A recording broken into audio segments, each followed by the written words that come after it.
coming to Dr. Reagan's office now for about 2.5 weeks. I suffered a very significant injury to my left knee. My ligament actually tore clear off the bone. And I was frightened. I'm a mom of young children, and I wondered what I was going to do. And I came in here, and I've been actually under the Magnesphere now.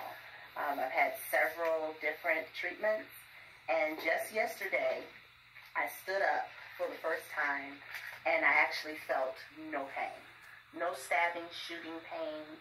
I actually could put weight on my knee, and without my crutches, and I was able to do minimum walking in my house.